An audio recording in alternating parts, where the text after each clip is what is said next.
हेडलाईनचे प्रस्तुत करता घरकुल मसाले. दे रोजच्या जेवणाला मायेची चव घरकुल मसाले. आझाद मैदान पोलीस चौकीत मंत्री शंभूराज देसाईंची पुण्यातील मराठा आंदोलकांशी चर्चा. देसाईंसोबतच्या भेटीनंतर मराठा कार्यकर्त्यांचं आंदोलन मागे. पुण्याहून आलेल्या 5 आंदोलकांची आज मुख्यमंत्र्यांसोबत बैठक. सोमवारची माजी न्यायमूर्तींसोबतची बैठकही आज घेता येईल का, याबाबत चर्चा करणार शंभूराज देसाईंची माहिती.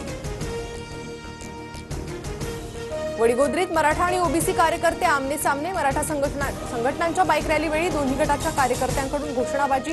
मोठा पोलीस बंदोबस्त तैनात.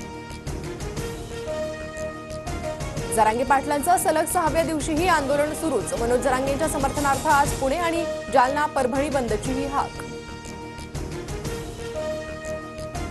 बारामतीत झळकले सुप्रिया सुळेंचे भावी मुख्यमंत्री आशयाचे बॅनर. ईदच्या शुभेच्छा देणाऱ्या बॅनरवर सुळेंचा भावी मुख्यमंत्री असा उल्लेख.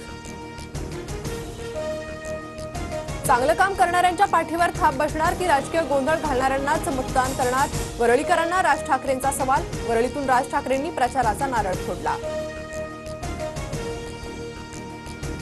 सिनेट निवडणूक मंगळवारी घेण्यास हायकोर्टाची परवानगी. 24 तारखेला मतदान तर 27 तारखेला मतमोजणी होणार. मुंबई विद्यापीठाची विनंती हायकोर्टाकडून मान्य. सोने आणि चांदीच्या दरात वाढ सुरूच. सोने प्रतितोळा 75,000 तर चांदीचा दर 89,500 रुपये. कोल्हापूरच्या अंबाबाई देवस्थान समितीकडून दानपेटीतील पैशांची मोजणी सुरू. अंबाबाईच्या चरणी भाविकांकडून 1,84,00,000 दान.